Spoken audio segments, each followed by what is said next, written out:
Kom ons kyk 'n bietjie na fase 3 betrokkenheid.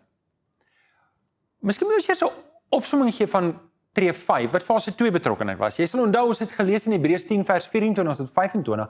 Laat ons ook na mekaar omsien, deur mekaar aan te spoor tot liefde en goeie dade.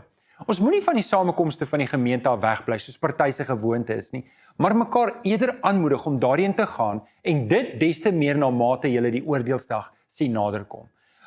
In tree 5 het ons vir mekaar gesê, daar's 6 redes waarom ons behoort betrokke te wees in 'n gemeente. Wel, die eerste rede is, want Jesus verwag dit van my en jou. Jesus verwag van my en jou om betrokke te wees in die geloofsgemeenskap. Rede nommer 2 is, ek identifiseer so as 'n gelowige. As ek nie iewers betrokke is nie, weet mense nie eers ek is 'n gelowige nie. Rede nommer 3 is, dit is tog my geestelike gesin. Die gemeente is my geestelike gesin. Dis hoekom ek daar moet betrokke wees. En dan, ek is ook deel van die liggaam. Nou, ons gaan later meer uitbrei oor die gesin en die liggaam gedagte, maar ons is deel van die liggaam van Jesus. En dan is daar ook rede 5, wederwysige verantwoordelikheid. Ek het 'n verantwoordelikheid teenoor jou, maar jy het ook 'n verantwoordelikheid teenoor my. En dan rede 6 is, dit maak ons slaankrag net soveel meer. Prediker 4 vers 9 sê hierdie, en ek dink ons kan dit van toepassing maak in die Nuwe Testament, rondom ons betrokkenheid in die kerk. Doen met toewyding alles wat jou hand vind om te doen. Dalk weet jy nie waar jy moet betrokke raak nie. Ek wil vir jou 5 stappe gee, hoe jy kan betrokke raak in jou gemeente, of in ons gemeente, of waar dit ook al is, waar jy is. Stap nommer 1 is, jy moet 'n kerk soek. Jy moet 'n kerk kry waar jy kan inskakel. Jy kan dit nie alleen doen nie. Jy moet inskakel by 'n geloofsgemeenskap. As jy by ons inskakel, het sy dit aanlyn of in persoon is, dan wil ons hê jy moet waar jy is ook betrokke wees. Maar as jy nie by ons gemeente is nie, dan wil ek jou uitdaag om 'n gemeente te gaan soek waar jy aktief kan inskakel. Stap nommer 2 is, maak 'n toewyding, commit. Maak 'n toewyding. Weet julle, daar is nie iets soos 'n perfekte kerk nie. Iemand het eendag gesê, as daar 'n perfekte kerk is, moet jy nie soontoe gaan nie, want dan is dit nie meer perfek nie. So, maak jy net seker van die kerk, al is dit nie perfek nie, dat dit die basiese geloofsbelijdenis reg is, en dat dit 'n woordvaste gemeente is. Dan skakel jy in, en jy maak 'n toewyding, en jy sê, hier is ek. Stap nommer 3 is, woon die 101, die 201, die 301 en die 401 kursusse by. Die maklikste manier om die kultuur van 'n gemeente te leer ken is om die kursusse by te woon, want hulle vertel vir jou daar alles van wie die kerk is en waar in die kerk op pad is. So as jy by ons wil inskakel, moet jy die 101, 201, 301 en 401 doen. Nou, ander kerke se kursusse noem hulle ander goed. Sorg dat jy weet wat die kursusse is wat jou gemeente aanbied en skakel daarbey in. Stap 4 is dan skakel by 'n bediening in. Iewers moet jy opdaag, skakel iewers in. Moenie niks doen nie. Jy moet jou hande en jou voete vuil maak. Jy moet iewers inspring.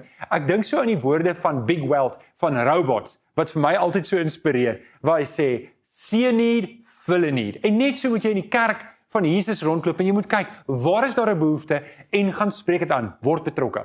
Stap nommer 5 is fokus op Jesus. En dit moet die storie wees van my en jou lewe. 1 Korintiërs 2 vers 2 sê Paulus, ek het my voorgenem om met julle oor niks anders te praat as oor Jesus, die Christus, en wel oor hom as die gekruisigde nie. Dis waar my en jou fokus moet wees. Nou oké, 7 wenke wat jou sal help om maklik in te skakel. Hier is 7 eenvoudige stappies wat jy kan neem, wat vir jou kan help om sommer vinnig in te. Wenk nommer 1, gebruik jou gawes, jou talente, jou belangstellings as 'n vertrekpunt. Jy weet mos waar stel jy belang. Begin daar. Gaan na jou gemeente toe, kyk waar is daai belangstelling en skakel daarin.